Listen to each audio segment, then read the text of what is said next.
Assalamualaikum warahmatullahi wabarakatuh. Selamat malam pemirsa, apa kabar Anda? Pemirsa, militer Amerika Serikat berencana untuk memperluas wilayah pemeriksaan dan juga penahanan terhadap kapal-kapal di kawasan perairan Pasifik. Sementara itu pemirsa, di lain pihak Iran juga akan menyita sejumlah kapal yang diklaim merupakan milik dari rezim Israel. Lantas pertanyaannya kemudian, apakah strategi militer ini dibenarkan dalam hukum internasional? Kami akan membahasnya bersama sejumlah narasumber pada malam hari ini. Langsung saja kita mulai Apa Kabar Indonesia Malam bersama saya Windy Wellingtonia.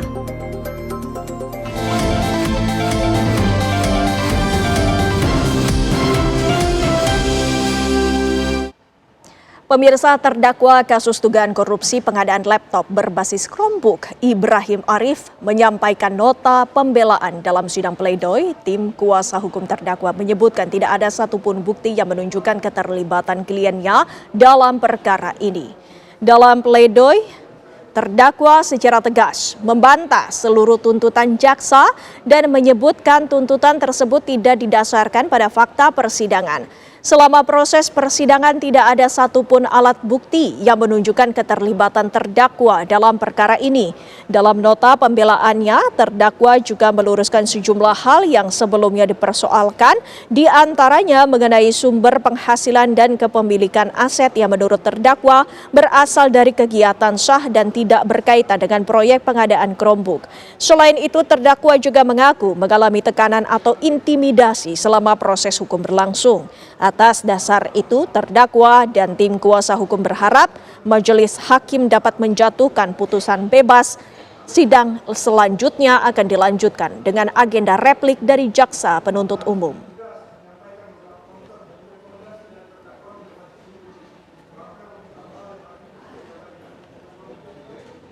Majelis Hakim Pengadilan Negeri Jakarta Pusat Kamis sore menjatuhkan vonis 7 tahun penjara dan denda 1 miliar rupiah terhadap Muhammad Akbar alias Amar Zoni. Ketua Majelis Hakim Pengadilan Negeri Jakarta Pusat menjatuhkan vonis 7 tahun penjara dan denda 1 miliar rupiah terhadap Muhammad Akbar alias Amar Zoni. Majelis Hakim menilai terdakwa terbukti secara sah dan meyakinkan terlibat dalam kasus penjualan narkoba di dalam rutan Salemba, Jakarta Pusat. Tak hanya Amar Zoni, sidang vonis juga digelar untuk 5 terdakwa lainnya di perkara yang sama. Kelima terdakwa tersebut yakni Asep bin Sarikin, Ardian Prasetyo bin Ari Ardi, Andi Mualim alias Koh Andi, Ade Chandra Maulana bin Mursali, dan Muhammad Rivaldi. Kelima terdakwa dijatuhkan vonis mulai 4 tahun penjara hingga 6 tahun penjara. Sementara itu, Amar Zoni akan berpikir terlebih dahulu atas vonis yang dibacakan.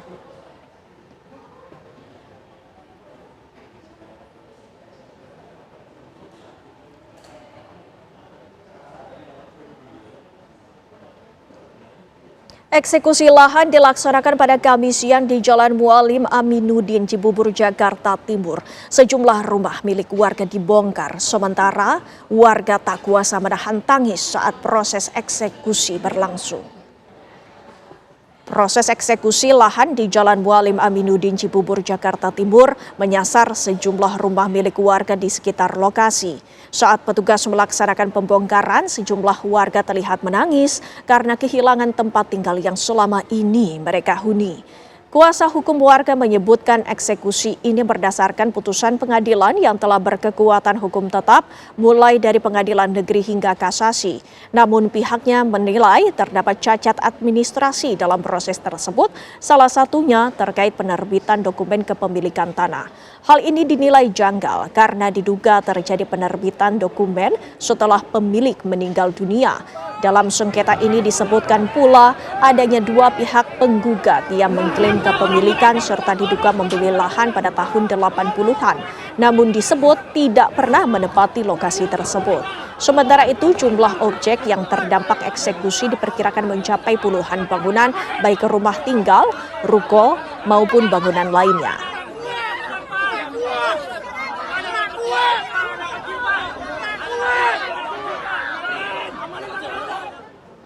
Diduga hendak kabur ke luar negeri, seorang wanita yang diduga sebagai pengelola arisan bodong Twins SC dicegat oleh sejumlah korbannya di Bandara Internasional I Gusti Ngurah Rai, Bali. Total kerugian para korban mencapai 18 miliar rupiah.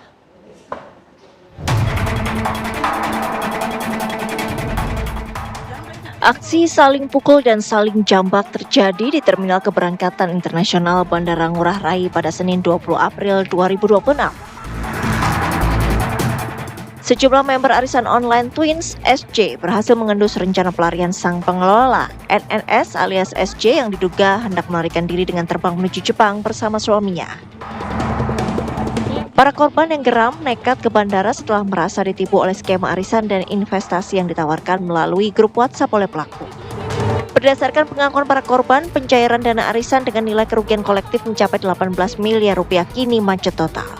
Akibat kericuan ini, rencana keberangkatan NSS bersama suaminya ke Jepang pun gagal. Ya, si pelapor ini bertemu dengan terlapor di keberangkatan domestik Bandara Ngurah Rai. Pada saat itu akan berangkat ke luar negeri. Ya.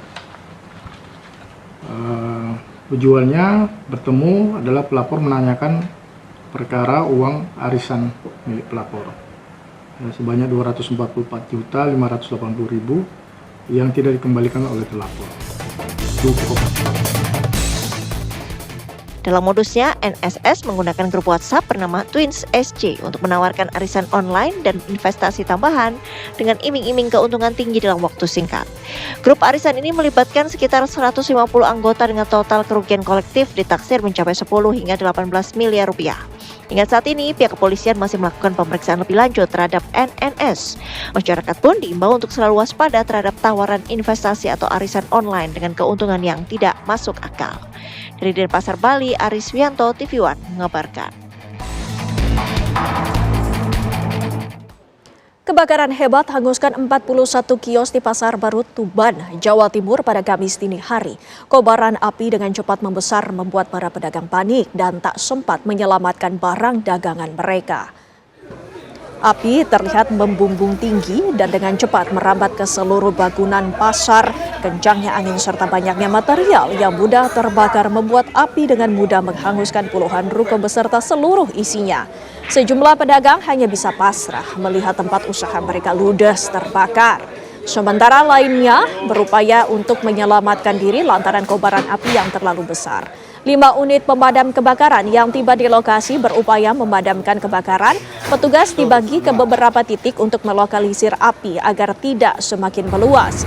Diduga kebakaran disebabkan oleh korsleting listrik dari salah satu kios. Beruntung tidak ada korban jiwa dalam peristiwa ini. Namun kerugian diperkirakan mencapai ratusan juta rupiah.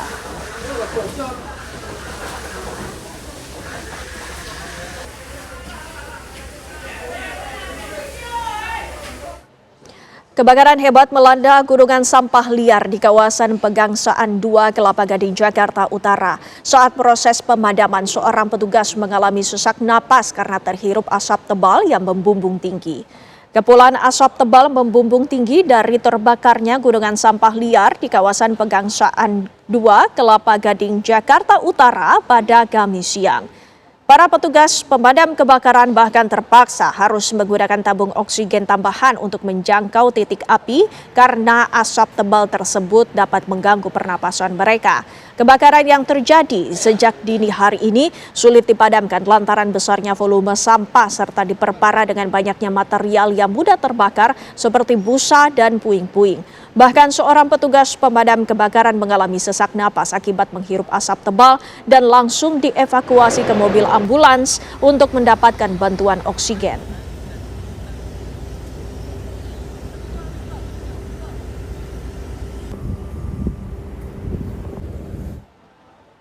Kebakaran melanda 4 bangunan kios usaha di Jalan Raya Pulau Gebang Cakung, Jakarta Timur pada Kamis dini hari. Sebanyak 65 personil damkar beserta 13 mobil penunjang dikerahkan ke lokasi kebakaran. Dalam peristiwa kebakaran ini, 4 kios yang dijadikan tempat usaha seperti warung makan, toko listrik, dan jasa pengiriman paket logistik hangus dilalap si jago merah. Penyebab kebakaran hingga kini masih dalam penyelidikan, namun dugaan sementara api muncul dari kios jasa pengiriman paket logistik. Tidak ada korban jiwa dalam insiden ini. Akibat kejadian ini, Jalan Raya Pulau Gebang ditutup total hingga proses pemadaman selesai.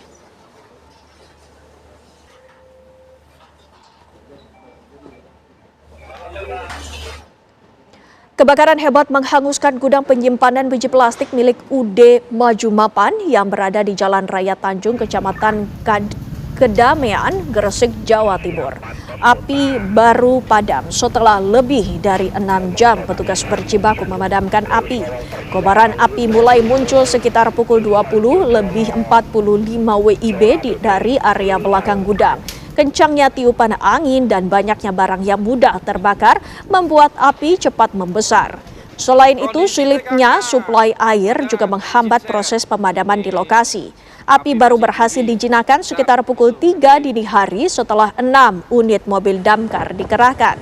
Tidak ada korban jiwa dalam kejadian ini, namun kerugian diperkirakan mencapai miliaran rupiah. Polisi masih menyelidiki penyebab pasti kebakaran yang menimpa gudang biji plastik tersebut.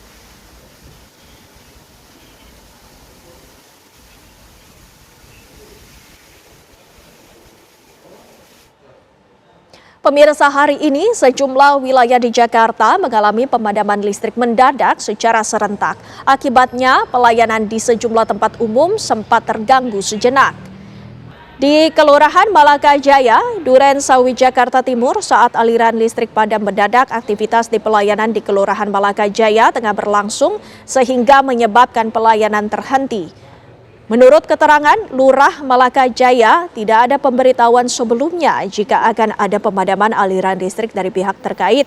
Meski sempat terganggu, namun beberapa saat kembali normal setelah aliran listrik menyala kembali. Dampak pemadaman aliran listrik bukan hanya di kantor kelurahan saja, namun terjadi juga di Rumah Sakit Pemasyarakatan Cipinang, Jakarta Timur.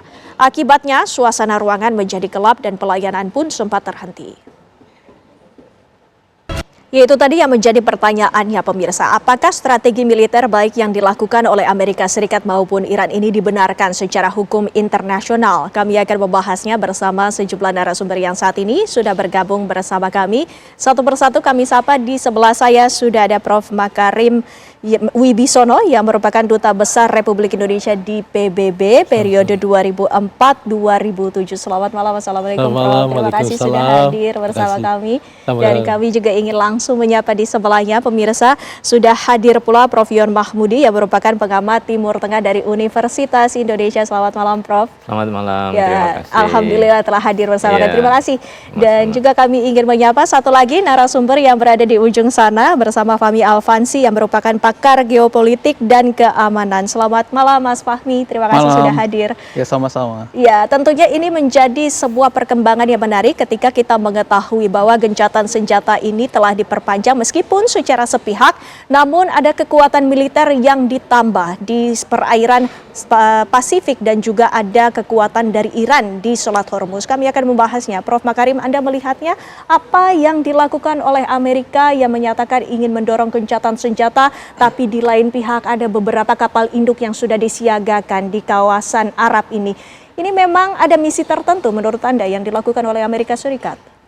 Ya, terima kasih pertanyaannya ya. Saya melihat bahwa ada terjadi kontradiksi antara statement dan apa kata-kata yang diucapkan oleh Donald Trump dan kenyataan lapangan yang dilakukan oleh pihak-pihak militer angkatan bersenjata Amerika Serikat.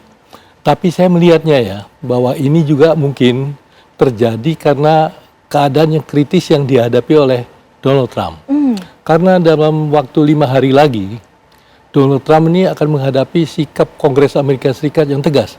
Karena berdasarkan War Power Resolution ya, bahwa pada tanggal 28 April tahun 2026 itu, maka batas daripada kebebasan eksekutif untuk melakukan aksi-aksi militer tanpa endorsement dari Kongres.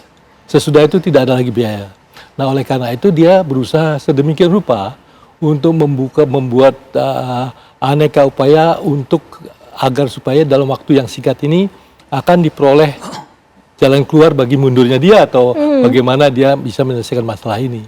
Jadi saya rasa apa yang diusahakan oleh Amerika saat ini memang benar-benar merupakan suatu usaha untuk mengatasi masalah-masalah yang serius dihadapi pada saat ini. Karena kalau kita lihat bagaimana strategi mereka kan ingin menguasai atau menaklukkan Iran itu pada 4 minggu pertama kan. Tapi itu kan tidak berjalan, ya.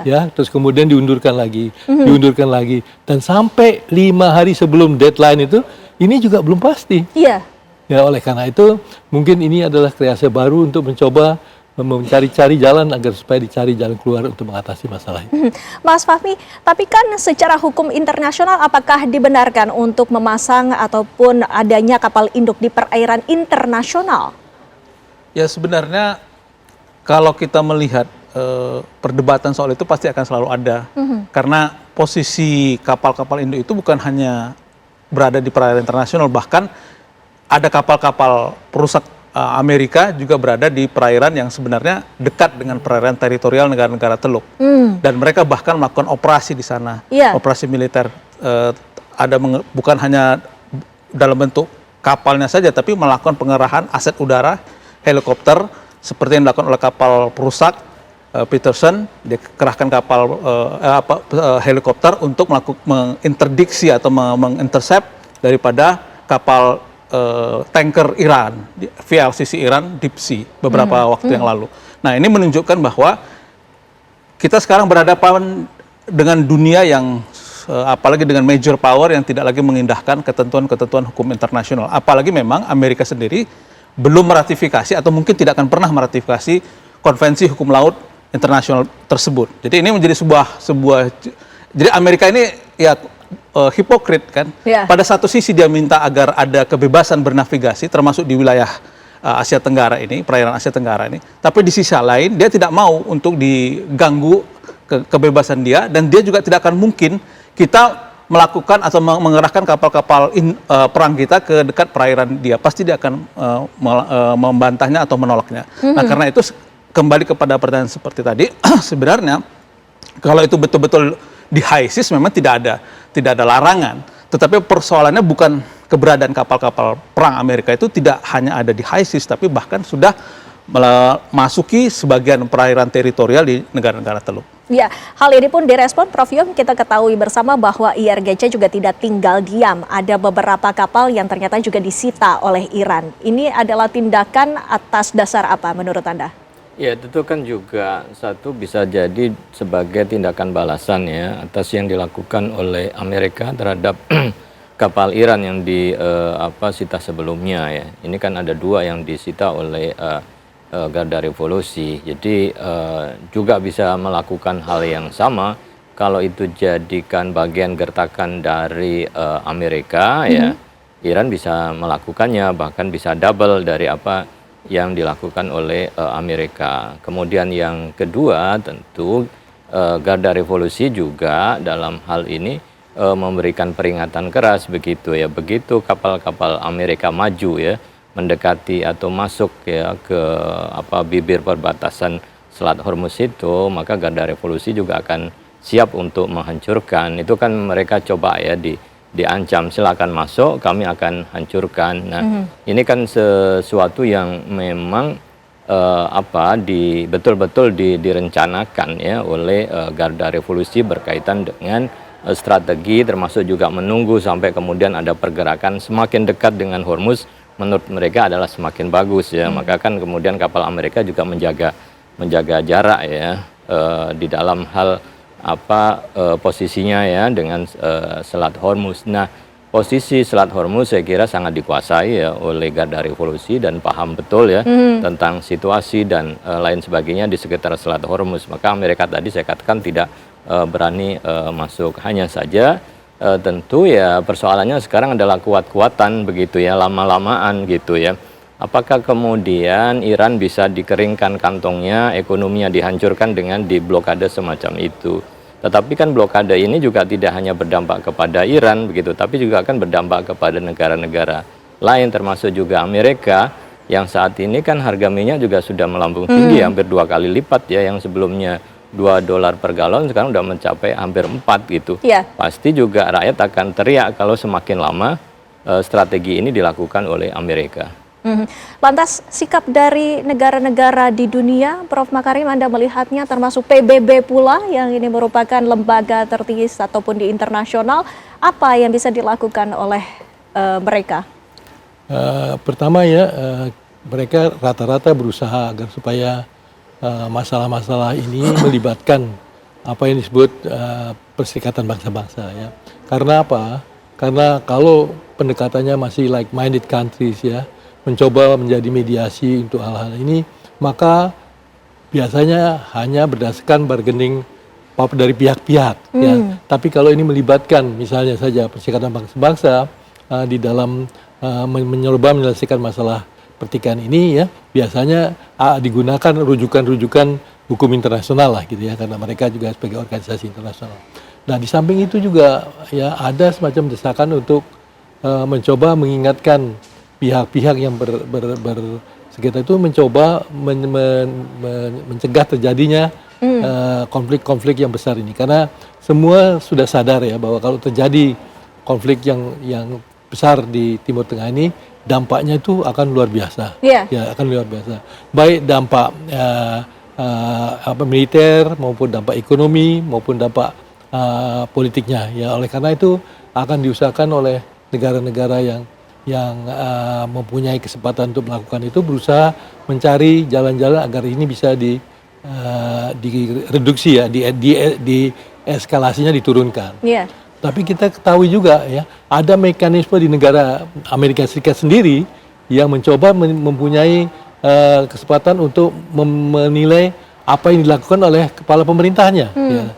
Nah, oleh karena itu kan seperti diketahui ada war power resolution itu betul-betul memberi batasan pada kepala eksekutif tuh untuk melakukan itu selama 2 bulan ini. Nah, 2 bulan ini kan 28 April. Iya. Ya, nah kalau ini misalnya saja tidak disetujui, ya ini akan ada potensi konflik antara Kongres sama Gedung Putih. Ya, nah ini mungkin mempunyai dampak juga pada bagaimana masalah-masalah itu di lapangan. Iya, itu artinya harus cepat untuk Amerika Serikat sendiri ya Betul. untuk mendapatkan penyelesaiannya. Tentunya dalam konflik yang terbatas ini ada beberapa kekhawatiran pula pemirsa yang juga terjadi, antara lain terbentuknya front baru dalam peperangan ini. Nanti kita akan bahas lebih lanjut selepas jeda pariwara berikut ini. Ada kembali di Apa Kabar Indonesia Malam, kita lanjutkan dialog kami. Prof Yon, jika Anda melihatnya dengan memantau situasi saat ini, apakah memang kekuatan dari multifront ini sudah mulai berada di permukaan? Ya, tentu kan kita mulai lihat ya bagaimana kemudian mengukur di antara dua kekuatan itu ya.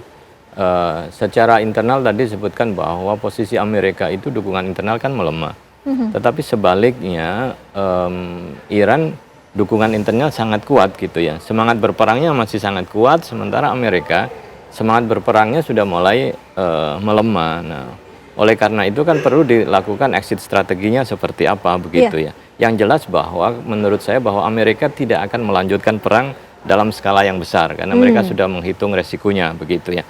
Maka melihat kondisi yang semacam itu, Iran paham atas kondisi yang dihadapi oleh Trump, maka kan nampak lebih jual mahal lah ya gitu ya, bahwa tidak melakukan negosiasi, kemudian tidak hadir dalam negosiasi, sementara utusan Amerika sudah mulai mau datang.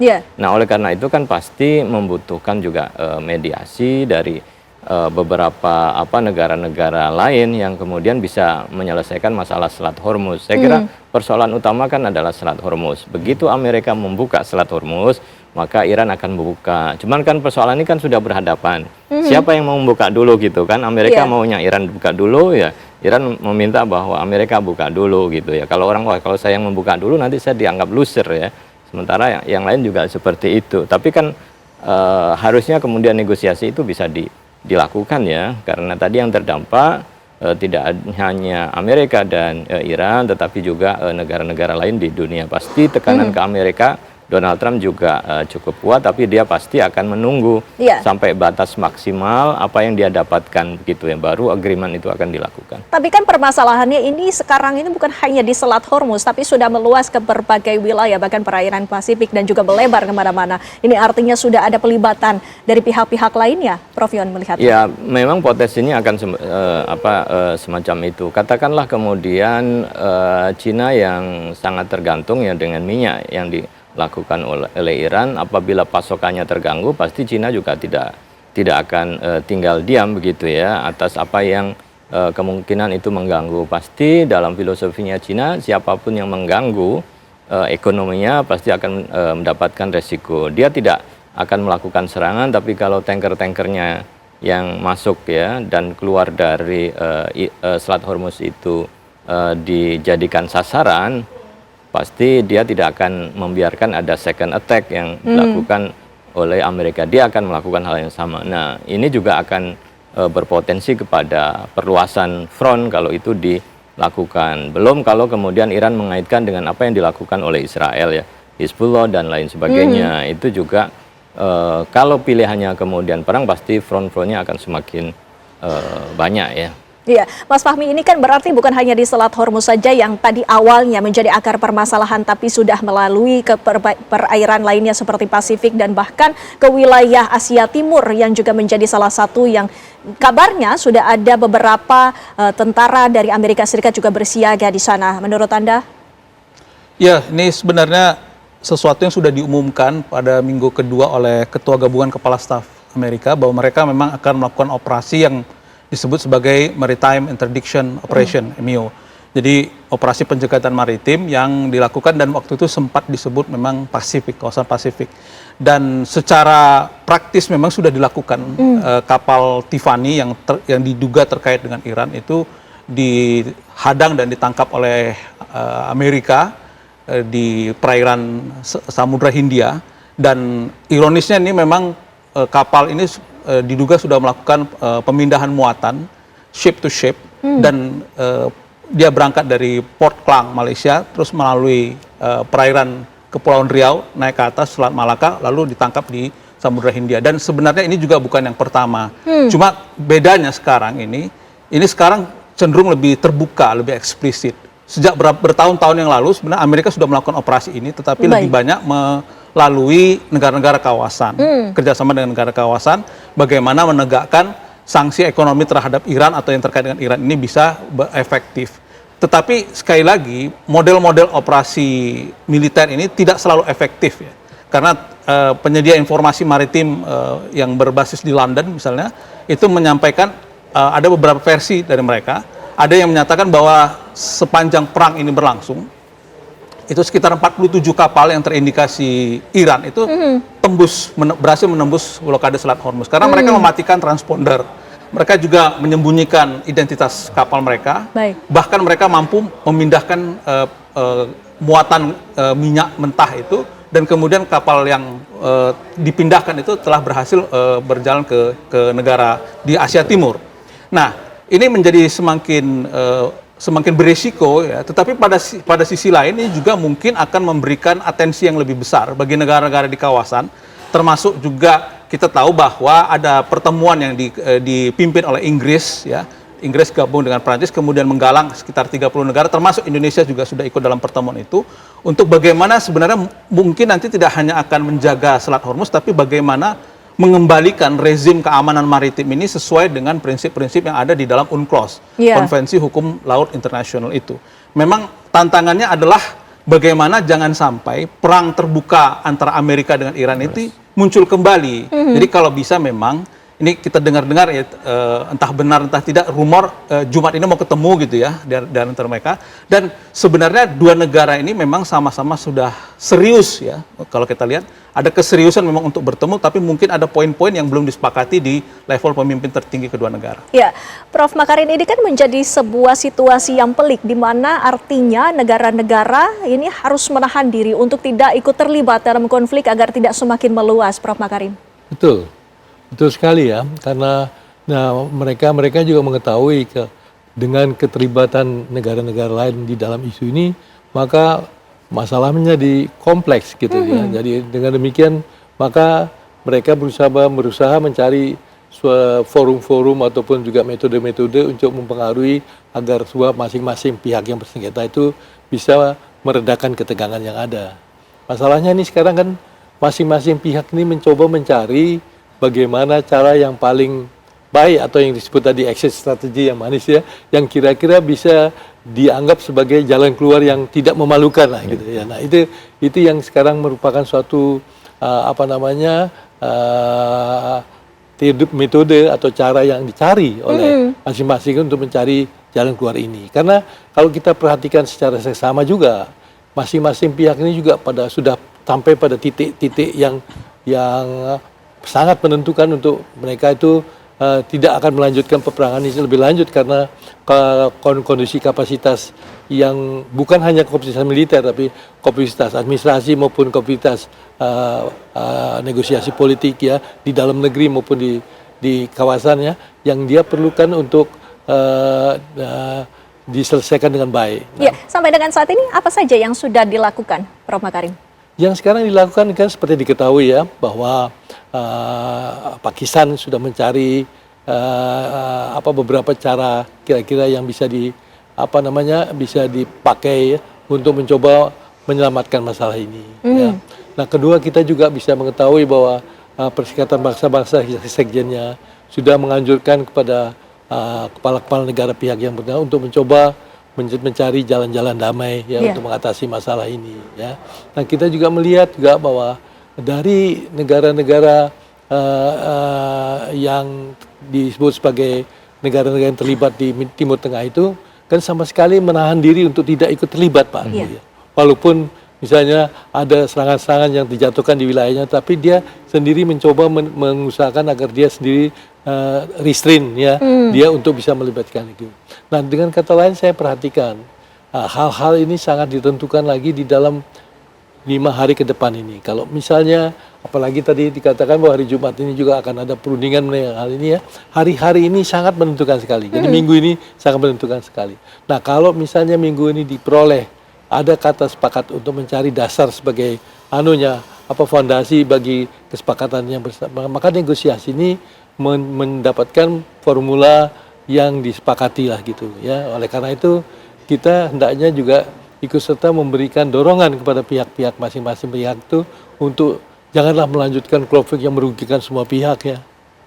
Iya, Prof. Yon, sampai dengan saat ini memang situasi ini semakin memanas, tapi ke depannya menurut Anda jika dari masing-masing pihak, baik itu dari Iran ataupun dari Amerika Serikat ini masih terus menyita kapal-kapal yang melintasi dari wilayah mereka masing-masing ataupun juga terus melakukan pembajakan secara militer tersebut, apakah menurut Anda ini artinya eskalasi ini tidak bisa diredam sama sekali? Ya, kalau kita melihat memanas itu kan bisa dilihat itu ya, hangat-hangat panas gitu ya.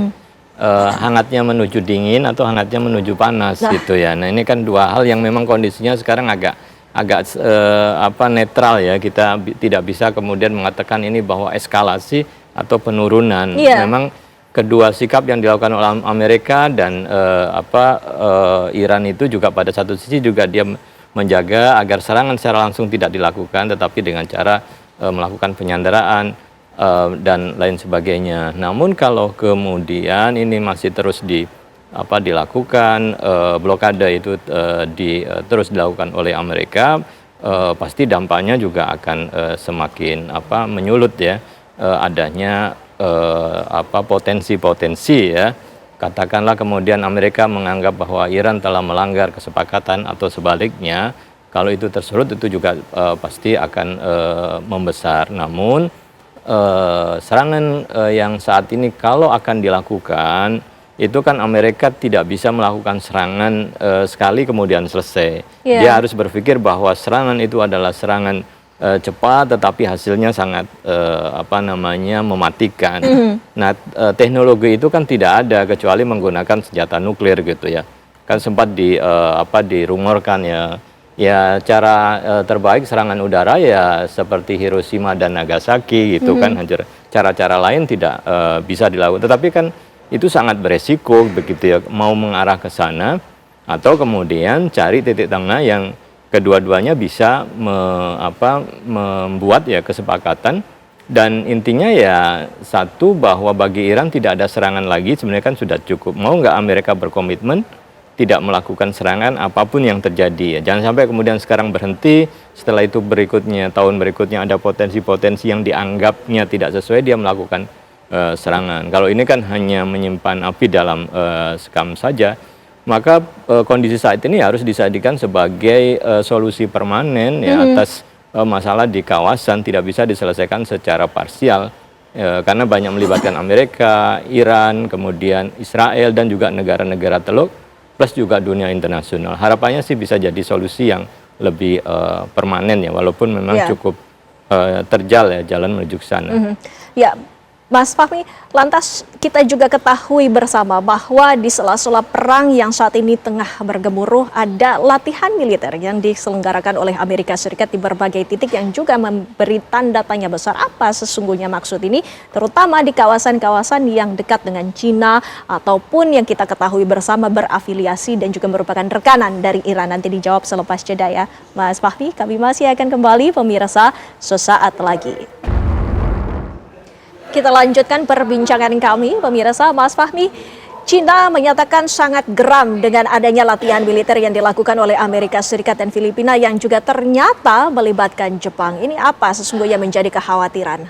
Jadi sebenarnya latihan-latihan militer Amerika di kawasan Pasifik itu suatu hal yang rutin ya sebenarnya. Tetapi memang ini menjadi sangat sensitif karena sebenarnya duluan Cina ya melakukan penutupan ruang udara di sebelah perairannya Shanghai, dan itu mulai dilakukan pada tanggal 27 Maret pada saat Amerika sedang sibuk-sibuknya menghadapi Iran.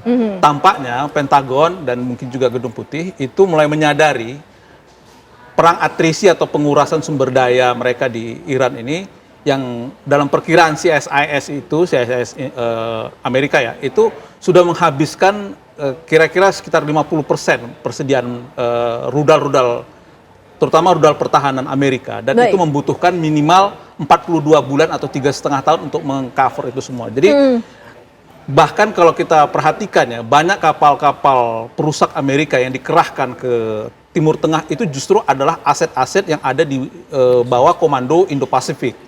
Artinya kekuatan Amerika di kawasan Indo-Pasifik itu menurun.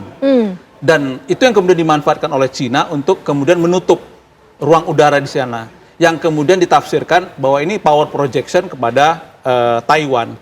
Maka kemudian Amerika mencoba menggelar latihan militer untuk menunjukkan bahwa mereka masih hadir. Tetapi kita tahu bahwa Amerika tidak mungkin lagi menciptakan deterrence yang sama seperti sebelum perang dengan Iran. Karena ya, semua orang tahu bahwa kapabilitas militer Amerika sudah menurun, persediaan amunisinya turun, dan itu membutuhkan waktu 3,5 tahun minimal untuk mengcovernya itu kembali. Nah, kalau misalnya lah Cina berusaha untuk memaksakan kehendaknya dengan invasi whatever lah, atau dengan blokade yang juga dilakukan kepada Taiwan di Selat Taiwan, ini akan menjadi sesuatu dilema strategis yang sulit sekali untuk diselesaikan oleh Amerika.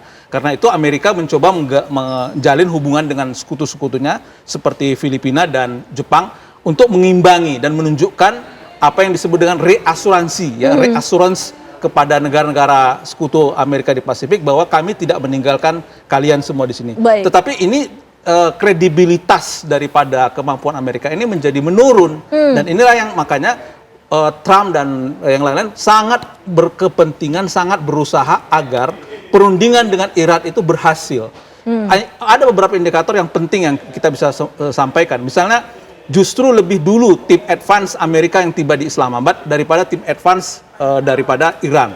Tim advance Amerika itu tiba hari Senin ini ya, waktu Islamabad, tentu tim advance Iran tiba hari Selasa. Kemudian Mendagri Pakistan lebih dulu menemui charge d'affaires atau kuasa usaha ad interim Amerika yang ada di Islamabad daripada bertemu dengan dubes Iran. Ini menunjukkan bahwa sebenarnya keinginan untuk berunding itu justru lebih besar ada di Amerika. Sayangnya Amerika melakukan blunder ketika kemudian perundingan sudah hampir berhasil, kemudian G-Defense kemudian gagal kan, lalu Iran berusaha untuk menunjukkan keinginan baik dengan membuka Selat Hormuz, tapi Amerika menyatakan kami tetap memblokade Selat Hormuz. Jadi kita bisa katakan blokade Selat Hormuz yang dilakukan oleh Amerika ini memblokade keberhasilan perundingan Amerika, justru memblokade kemungkinan Amerika bisa mempengaruhi Iran untuk mengikuti apa kehendak Amerika termasuk dalam program-program nuklir mereka. Ya, baik. Prof. Makarim membahas perihal yang sama dengan adanya latihan militer di beberapa negara yang dilakukan oleh Amerika Serikat. Apakah menurut Anda ini memang sebuah strategi yang dilakukan oleh Amerika Serikat untuk mempertahankan hegemoninya? Ya, memang seperti tadi kita ketahui ya, bahwa Amerika Serikat kan mempunyai mekanisme baik disebut Quad ya, yang melibatkan Jepang, India dan Australia, tapi juga mempunyai mekanisme melibatkan United Kingdom, Amerika Serikat dan jadi berbagai, ada yang melibatkan community intelligence di 5 negara yang ada. Jadi memang Amerika sejak dari Perang Dunia Kedua ya selalu menginginkan adanya semacam aliansi ya untuk mencoba mengatasi masalah itu secara bersama-sama. Tapi seperti diketahui justru pada saat Presiden Donald Trump ini kedudukan aliansi ini kan menjadi diragukan ya, karena dulu di dalam periode presiden-presiden Amerika Serikat yang dulu selalu menyebutkan negara aliansi itu sebagai sekutu yang diprioritaskan dalam berhubungan dengan negara-negara yang lain. Nah, kita sekarang kan lihat bagaimana negara-negara Eropa ya tidak sama sekali mendukung ya langkah-langkah yang dilakukan oleh Donald Trump yang dulu tidak pernah terjadi. Ya, itu tidak jadi. Nah, jadi boleh dikata sekarang posisi daripada Donald Trump itu seakan-akan menerima apa yang ditanam gitu ya. Kalau nanam padi dia keluarkan padi ya. Nah, inilah hasil yang ditanam kepada dia. Tapi kita perlu juga mengingatkan kepada semua pihak ya. Nah, sebenarnya ini risiko daripada tidak jalannya apa yang disebut hukum internasional. Ini risiko dari tidak jalannya hukum humaniter internasional ya. Ini juga risiko kalau tidak dijalankan yang disebutnya hukum hak asasi manusia. Jadi hidup seakan-akan penuh dengan ketidakpastian. Kenapa tidak bisa jalan, Prof? Ya, ini karena masing-masing pihak sudah tidak lagi menganggap bahwa kepentingan bersama itu merupakan orientasi mereka. Mereka kan sudah mengatakan bahwa America first gitu ya. Itu merupakan suatu titik tolak dalam mencoba mengedepankan potensi global ini. Jadi ada pergeseran orientasi yang diprioritaskan bagi masing-masing itu. Jadi kalau sekarang kita bisa lakukan ya, coba kita ingatkan kembali semua negara itu agar kita bersama-sama memikirkan kepentingan, tidak lagi kepentingan 1-2 negara, tapi kepentingan kita semua sebagai anggota planet bumi ini. Ya. Baik. Prof Yon, bahkan kita ketahui bersama mitra dari Iran yang sebelumnya mungkin secara diam-diam mendukung Iran, yakni China, ini sekarang sudah mulai terbuka, bahkan ikut menyuarakan dan juga secara terbuka menyatakan ikut mendukung terjadinya gencatan senjata dan juga berada di belakang Iran. Menurut Anda? Ya, ini kan memang sebenarnya kepentingan Cina kan sudah mulai tersentuh ya, terganggu. Dia harus melakukan sesuatu. Apakah secara kuat membackup begitu ya perundingan, karena itu dianggap sebagai satu-satu jalan yang elegan ya untuk bisa menyelesaikan masalah ini. Dalam satu sisi juga memberikan semacam deterrent juga ya kepada Amerika kalau tidak segera mengambil keputusan untuk mengakhiri perang dan bernegosiasi, dampaknya juga akan besar dan dukungan Cina menjadi semakin kuat ya kepada Iran. Nah, disinilah saya kira ya negara-negara yang selama ini ya menjadi rival Amerika ya memang tidak bisa lagi diam begitu ya, harus memastikan karena kepentingannya sudah tersinggung ya, sudah mulai terganggu oleh apa yang dilakukan oleh Amerika. Selama ini kan mereka mungkin melihat dari jauh karena belum sampai menyentuh kepentingan mereka. Tapi begitu kepentingannya terganggu pasti akan melakukan sesuatu, dan kalau memang ini pilihan ya adalah negosiasi dan gencatan senjata, pasti mereka akan mendorong ke arah sana. Karena Cina nature-nya adalah dialog ya. Perlu tidak mengadakan pelibatan Cina dalam berdialog, Antas? Saya kira juga perlu ya. Biar bagaimanapun juga Amerika juga berkomunikasi dengan Xi Jinping ya, walaupun kadang marah-marah dan lain sebagainya, juga dia menyebutkan saya baik ya telepon Xi Jinping dan lain sebagainya. Artinya kan komunikasi itu dibuka ya, tinggal ya bagaimana kemudian mengakomodasi. Pesan terakhir yang dilakukan oleh Trump ketika akan membuka Selat Hormuz kan mengatakan bahwa Xi berjanji tidak akan membantu Iran begitu ya. Ini kan berarti juga melibatkan negosiasi ini juga paling tidak juga melibatkan Cina, dan memang harus didorong ke sana untuk penyeimbang, dan Iran perlu garantor gitu ya, bahwa apa yang dialami tidak akan terjadi di kemudian hari. Ya, Mas Fahmi, kemungkinan rencananya 14 sampai dengan tanggal 15 Mei ini ada pertemuan antara Presiden Trump dan juga Xi Jinping. Apakah menurut Anda ini juga akan sesuatu yang dibahas nantinya dalam pertemuan bilateral tersebut?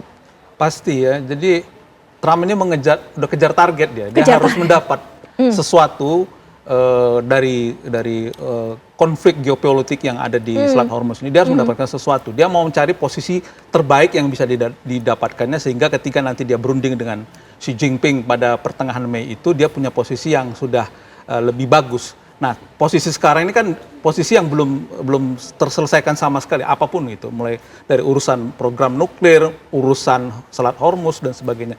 Jadi pilihan bagi Trump sekarang itu hanya dua, apakah dia mau menyelesaikan ini secara diplomasi, secara politis, atau dia menyelesaikan dengan cara perang. Dan tapi kalau dengan pilihan kedua yang dia ambil, maka pertama mungkin dia tidak akan pernah bertemu Xi Jinping, batal lagi, karena pasti tidak akan mungkin ya.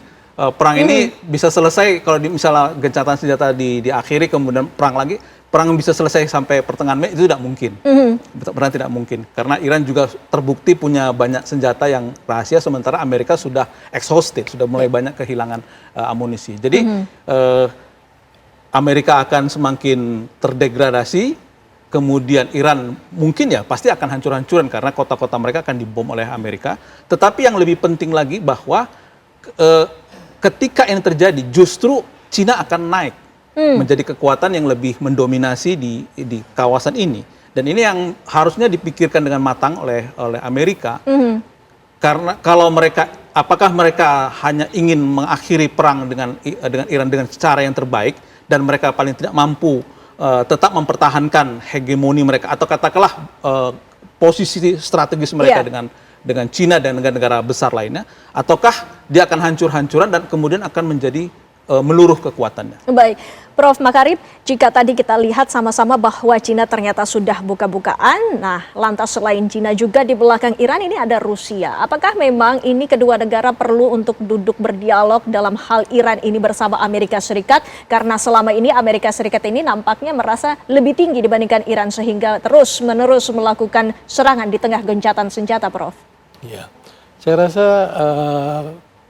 keikutsertaan baik Cina maupun Rusia itu juga diperlukan ya, karena kelihatannya bahwa masing-masing pihak yang bersengketa ini kan juga melihat adanya ketidakpastian dari langkah-langkah yang diambil oleh misalnya Presiden Amerika Serikat ya.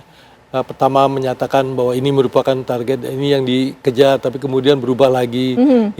Nah, dengan ikut sertanya beberapa negara sebagai peserta di dalam perundingan itu juga memberikan semacam garantor atau memberikan jaminan kepada masing-masing pihak itu bahwa hendaknya apa yang sudah dibahas bersama, disepakati bersama ya dihormatilah secara bersama juga ya. Jangan lagi dibalik-balik lagi kan ya, sehingga tidak ada kepastian. Karena kalau negosiasi mencari kesepakatan di antara perbedaan, terus kemudian masing-masing pihak itu tidak ada kepercayaan, tidak akan tercapai, Pak. Tidak akan ada titik temu. Tidak ada titik. Oleh karena itu kita perlu adanya semacam juga garantor atau yang penjamin ya, yang bisa menciptakan suasana bahwa apa yang dikatakan dan dijanjikan itu merupakan juga sesuatu yang akan dilaksanakan. Gitu. Seberapa kuat Cina dan Rusia berhadapan dengan Amerika Serikat, Prof? Ya, kita kan mengetahui sendiri ya, meskipun Donald Trump itu menaruh tarif yang tinggi ya kepada Cina ya dalam berbagai hal, tapi dia kan selalu melakukan perundingan dengan atau kontak dengan Xi Jinping. Itu menandakan bahwa sebenarnya Amerika Serikat itu juga mempunyai kepentingan untuk memelihara hotline dengan mereka kan. Ya. Nah, demikian. Demikian juga Donald Trump dengan Vladimir Putin ya.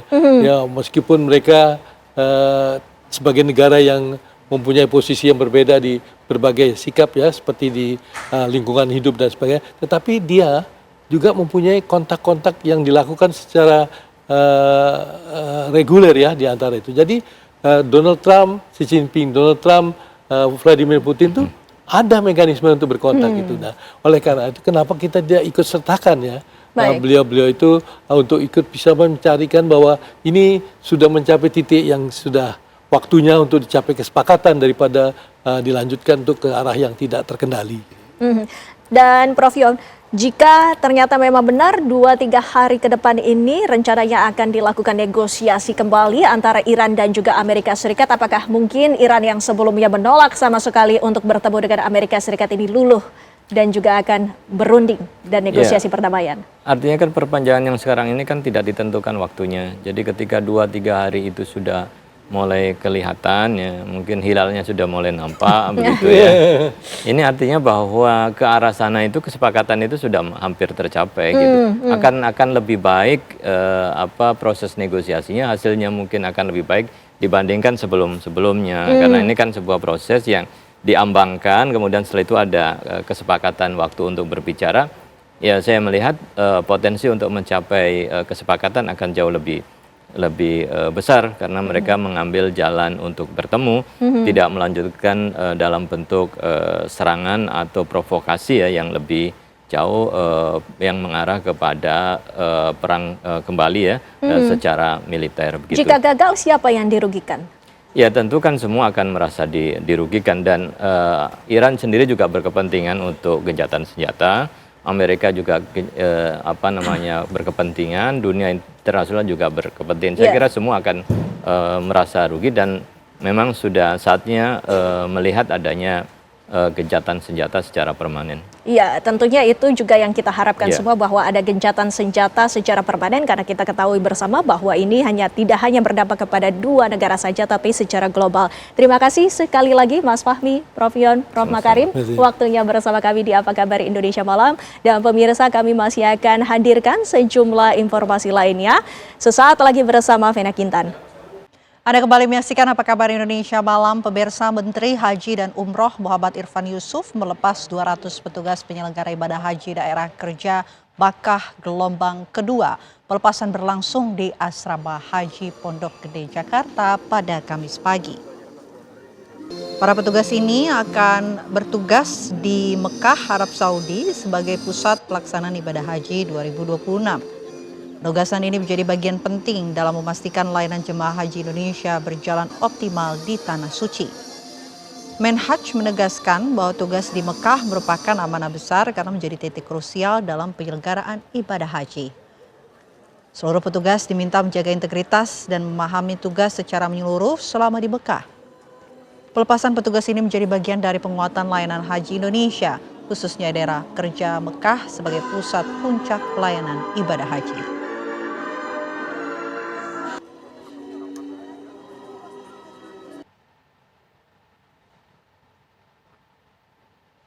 Terminal Haji dan Umroh Bandara Soekarno-Hatta Tangerang terus ramai oleh kedatangan calon jemaah haji yang datang dan akan berangkat ke Madinah, Arab Saudi. Setiap harinya pemirsa, 3 kelompok terbang berangkat dari Bandara Soekarno-Hatta menggunakan maskapai Garuda Indonesia dan Saudi Airlines. Terdapat 10 konter layanan imigrasi Arab Saudi Mekah rute untuk memudahkan proses keberangkatan jemaah. Melalui layanan ini, proses keimigrasian Arab Saudi dilakukan sebelum keberangkatan sehingga waktu tunggu saat tiba di Arab Saudi menjadi lebih singkat. Selain Bandara Soekarno-Hatta, fasilitas Mekah rute juga tersedia di Bandara Sultan Hasanuddin Makassar, Bandara Juanda Surabaya, dan Bandara Adi Sumarmo Solo.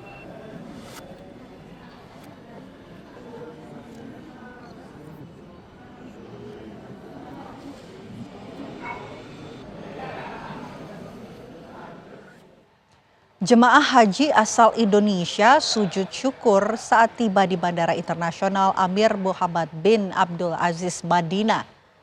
Mereka bersujud sebagai wujud rasa syukur karena telah diberikan kesempatan menunaikan ibadah haji. Jemaah haji kemudian berangkat ke hotel tempat mereka menginap. Kedatangan para jemaah haji disambut meriah oleh petugas PPIH, pihak hotel maupun syarikah sebagai bentuk penghormatan kepada tamu Allah. Lantunan sholawat semakin menambah haru para jemaah, tak sedikit yang meneteskan air mata. Para jemaah juga mendapatkan air zam-zam dan kurma serta bunga dan souvenir dari pengelola hotel tempat mereka menginap.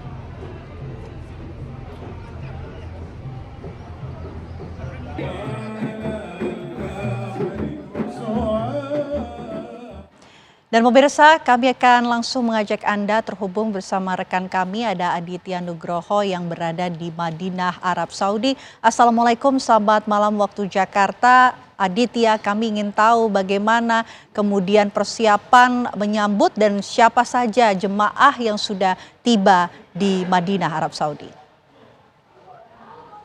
Baik, Waalaikumsalam warahmatullahi wabarakatuh. Selamat sore waktu Arab Saudi, Vena. Jadi dapat diinformasikan jemaah haji gelombang pertama yang menuju Bandara Amir Muhammad bin Abdul Aziz ini terus berdatangan. Hari ini dijadwalkan ada sebanyak 17 kloter dengan jumlah 6.737 jemaah haji yang dijadwalkan akan tiba mulai dari Kamis pagi hingga Kamis malam. Kalau kemarin kita lihat bahwa di hari Rabu ini sudah ada 15 kloter yang tiba dengan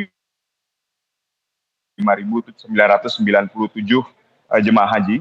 Hari ini berarti sudah bertambah sampai sore hari ini, bertambah 8 kloter lagi, sehingga jumlahnya menjadi sekitar 23 kloter yang sudah tiba di Madinah, Arab Saudi.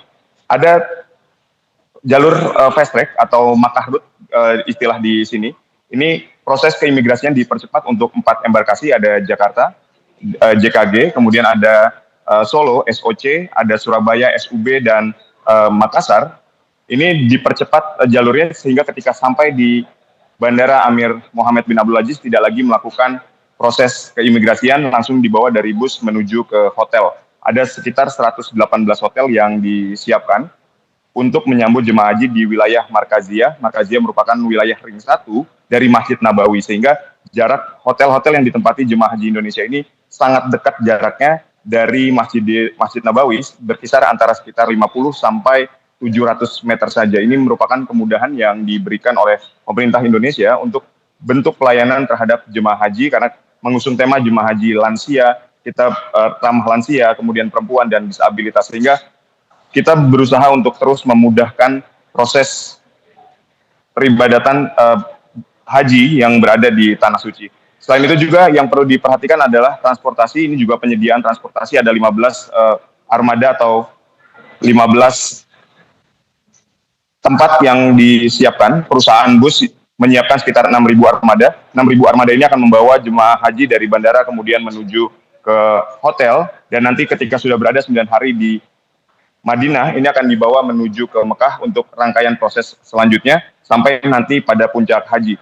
Total keseluruhan ada sekitar 527 kloter, karena jemaah haji Indonesia di tahun 2026 ini berkisar atau ada di angka 221.000 jemaah haji dengan pembagian 203.320 ini merupakan jemaah haji reguler dan 17.680 ini adalah jemaah haji khusus. Jadi jumlah yang sangat banyak ini membuat pemerintah sangat concern terhadap pelayanan terhadap jemaah haji.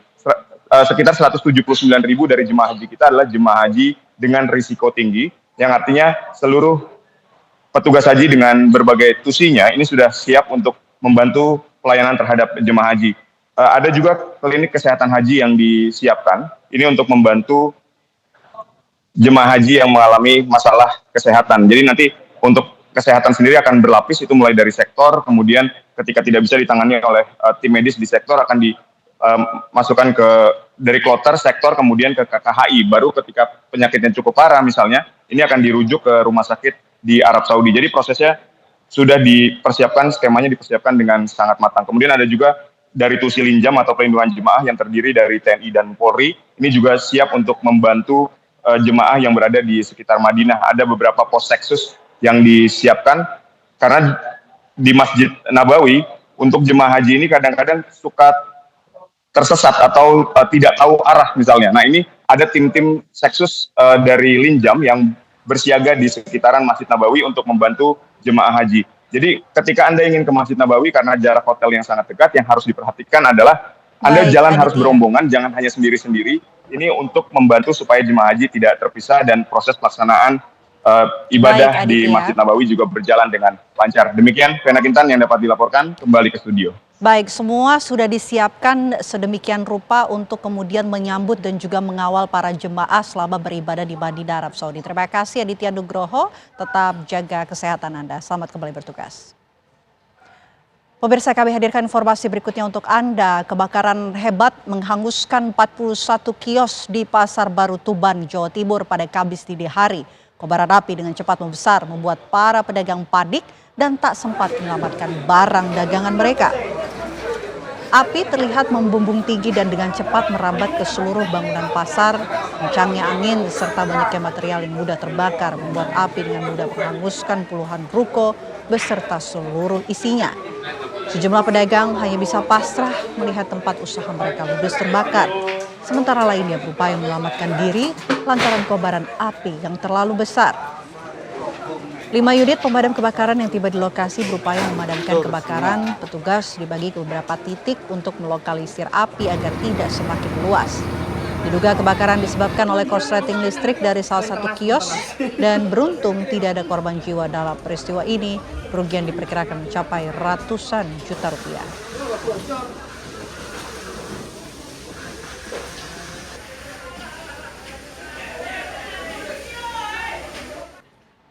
Kebakaran hebat menghanguskan gudang penyimpanan biji plastik milik UD Maju Mapad yang berada di Jalan Raya Tanjung, Kecamatan Kedamaian, Gresik, Jawa Timur. Api baru padam setelah lebih dari 6 jam petugas berjibaku memadamkan api. Kobaran api mulai muncul sekitar pukul 20:45 waktu Indonesia Barat dari area belakang gudang. Kencangnya tiupan angin dan banyaknya barang yang mudah terbakar membuat api cepat membesar. Selain itu, sulitnya suplai air juga menghambat proses pemadaman di lokasi. Api baru berhasil dijinakkan sekitar pukul 3 dini hari setelah 6 unit mobil damkar dikerahkan. Tidak ada korban jiwa dalam kejadian ini, namun kerugian diperkirakan mencapai miliaran rupiah. Polisi pun masih menyelidiki penyebab pasti kebakaran yang menimpa gudang biji plastik tersebut.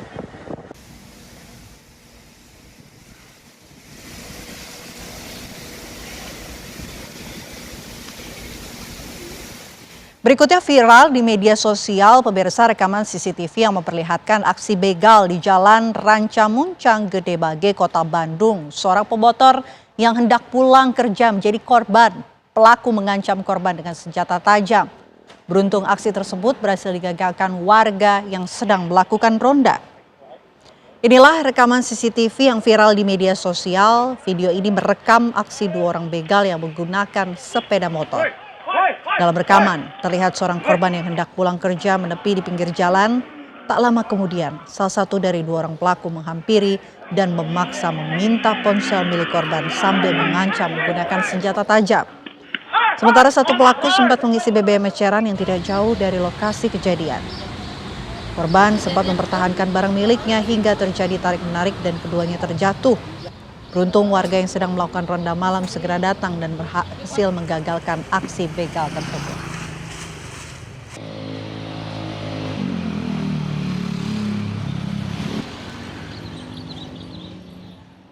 Aksi penjambretan di kawasan Kota Lama Surabaya berhasil digagalkan warga dan petugas Satpol PP. 2 pelaku berhasil diamankan, sementara motor yang mereka kendarai justru tercebur ke sungai Jembatan Merah. Kedua pelaku ini hendak menggasak ponsel milik seorang perempuan. Aksinya gagal dan berakhir di amuk warga. Aksi penjambretan bermula saat kedua pelaku memacu motornya dengan ugal-ugalan dengan kecepatan tinggi setelah merampas ponsel korban. Mendengar teriakan korban, petugas Satpol PP dan warga yang sedang berada di lokasi langsung mengejar pelaku. Pelaku mencoba kabur namun kehilangan kendali hingga motornya jatuh dan masuk ke dalam sungai di bawah Jembatan Merah. Kedua pelaku yang berusia 20 tahun akhirnya berhasil diringkus dan diamankan ke Mapolsek Bubutan untuk proses pemeriksaan lebih lanjut. Korban yang sempat mempertahankan ponsel miliknya mengalami luka pada lengannya, mendapatkan pertolongan medis dan kemudian dirujuk ke rumah sakit.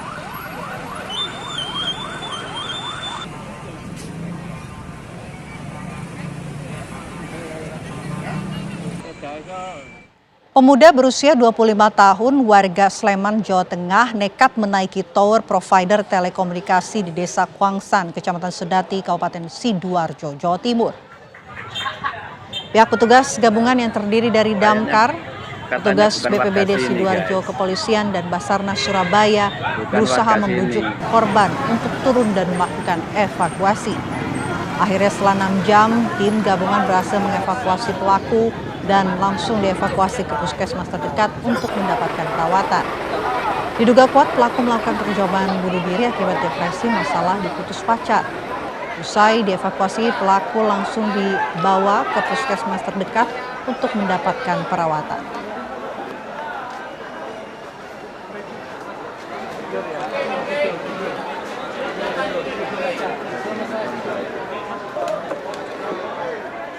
Kabar tadi pemirsa sekaligus menutup perjumpaan kita di Apa Kabar Indonesia Malam. Saya Vena Kintan. Dan saya Windy Welintaria pamit undur diri. Pemirsa, sesaat lagi Anda dapat menyaksikan Dua Sisi bersama Arif Adil dan Reza Baluel. Kami pamit undur diri, selamat malam. Sampai jumpa.